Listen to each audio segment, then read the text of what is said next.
ముఖ్యంగా మన కోనసీమ జిల్లాల రహదారులు దుస్థితి చూశాక ఈ జిల్లాకి అదనంగా 100 కోట్ల రూపాయలు ప్రత్యేకంగా మంజూరు చేస్తూ ఉన్నాం. కాకపోతే వేసిన రోడ్ల మీద మీరు బైకుల్లో ఫాస్ట్గా వెళ్ళకండి, జాగ్రత్తగా ఇంటికి వెళ్ళాలి. మీరు బైకుల్లో ఫాస్ట్గా వెళ్ళడానికి రోడ్లు వేయట్లా, జాగ్రత్తగా ఇంటికి వెళ్తారు.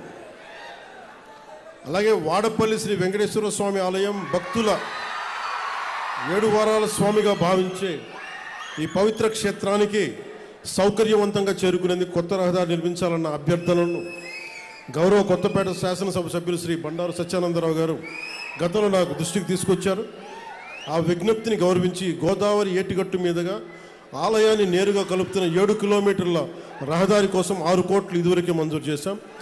రావులపాలెం మార్గంలోని ఇరుకు రోడ్డు ట్రాఫిక్ సమస్యలకు ఇది చాలా స్పష్టమైన పరిష్కార మార్గం తీసుకొస్తుంది. ఇది క్లుప్తంగా పల్లె పండుగట్టు. మనం భవిష్యత్తు గురించి మాట్లాడుకుందాం. ఈ రోజున కోనసీమ ఇది కేరళ లాంటి స్థాయి ఉన్న పర్యాటక శక్తి సత్తా ఉన్న ప్రాంతం ఇది కోనసీమ. ఇందాక రైతాంగంతో మాట్లాడతా, కొబ్బరి రైతాంగంతో వాళ్ళు చెప్పారు నాకు, ఈ మనకి పూడికలు తీయలేదు, దానివల్ల ఉప్పు నీరు ఇట్లాగ ఉండిపోయి కొబ్బరి చెట్లు మొదల దాకా పోతున్నాయి. ఏం చేయాలంటే నేను చెప్పాను, దానికి కావాల్సిన 22 కోట్లు 23 కోట్లు ఖచ్చితంగా దాన్ని ముందుకు తీసుకెళ్ళి ఇచ్చేస్తాం. కానీ దానికంటే నేను ఆలోచిస్తుంది చాలా పెద్ద ప్లాన్ ఆలోచిస్తాను. మన కోనసీమ గురించి ఆలోచిస్తున్నాం. రైల్వే లైన్ ఒకటి ఉంది,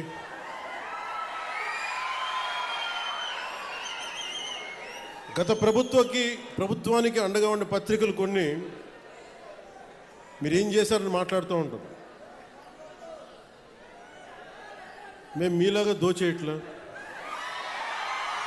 మీలాగా ఎవరన్నా పిటిషన్ ఇస్తే భయపెట్టట్లా, ఇన్ని వేల కోట్లు ఖర్చు పెడతా ఉన్నాం,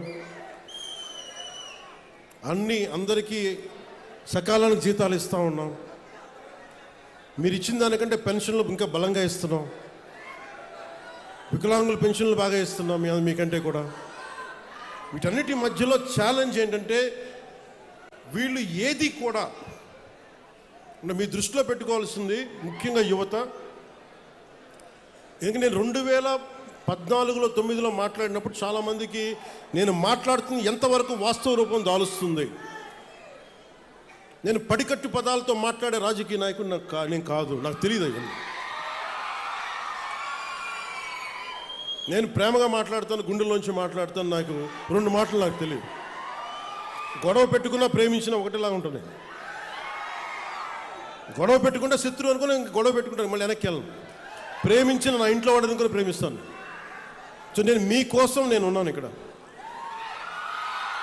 చాలామంది మాట్లాడుతున్నారు ఈ మధ్యన విప్లవాలు వచ్చేస్తాయి, నేపాల్ తరహాలో, శ్రీలంక తరహాలో, బంగ్లాదేశ్ తరహాలో యువత రోడ్ల మీదకి వస్తారు, గొడవ చేస్తాను. ఈ దేశంలో చాలామంది కలలు కంటా ఉన్నారు.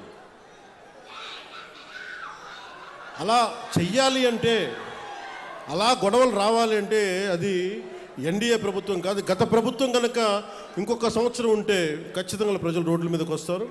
అలాంటి తిరుగుబాట్లు నడపడానికి మేము ఎప్పుడు సిద్ధంగా ఉండాం. అదృష్టవశాత్తు మన ప్రజాస్వామ్యం చాలా బలమైంది, మీ నిర్ణయం అమూల్యమైంది. కాబట్టి గొడవలు లేకుండా ఒక్క ఓటు అనే ఒక ఆయుధంతో చేశాం. మీ ఆశీస్సులు కావాలి, మీరు అర్థం చేసుకునే మనసు కావాలి.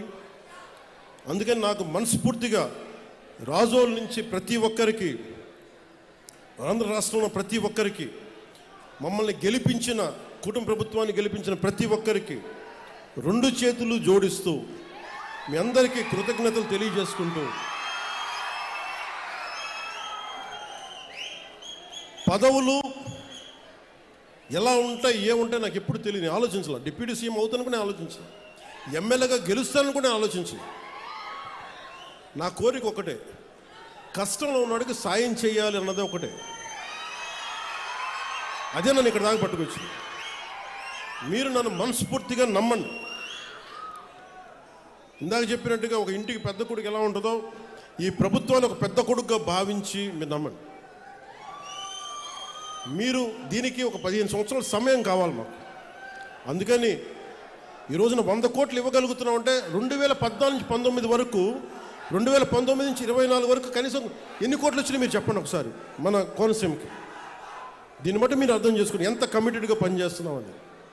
ఒకవైపు ఉపాధి మనకి హామీ, మనకి ఏవైతే హామీలు చెప్పామో సూపర్ 6 అవి అమలు పరుస్తూ, రోడ్లు వేస్తూ, ఇన్ఫ్రాస్ట్రక్చర్ డెవలప్ చేస్తూ, చాలా ఒకవైపు వాళ్ళ దోపిడీని ఏం చేశారని బయటకు తీసుకొస్తూ చాలా ఇబ్బంది పడతా ఉన్నాం. వీటన్నిటి మధ్యలో కూడా ఇంత సమర్థవంతంగా రాష్ట్ర ప్రభుత్వాన్ని నడుపుతున్నామంటే గౌరవ ముఖ్యమంత్రి గారి నాయకత్వంలో మేమందరం కలిసి మీ ఆశీస్సులు కావాలి, మెండుగా కావాలి, మాకు బలాన్నిచ్చే మీ ఆశీస్సులు కావాలని కోరుకుంటూ మీ అందరితోటి నా కోనసీమ సోదరులకి, సోదరిమణులకి, ఆడపడుచులకి, అక్క చెల్లెళ్ళకి, కార్మిక సంఘాల నాయకులకి, ప్రతి ఒక్కరికి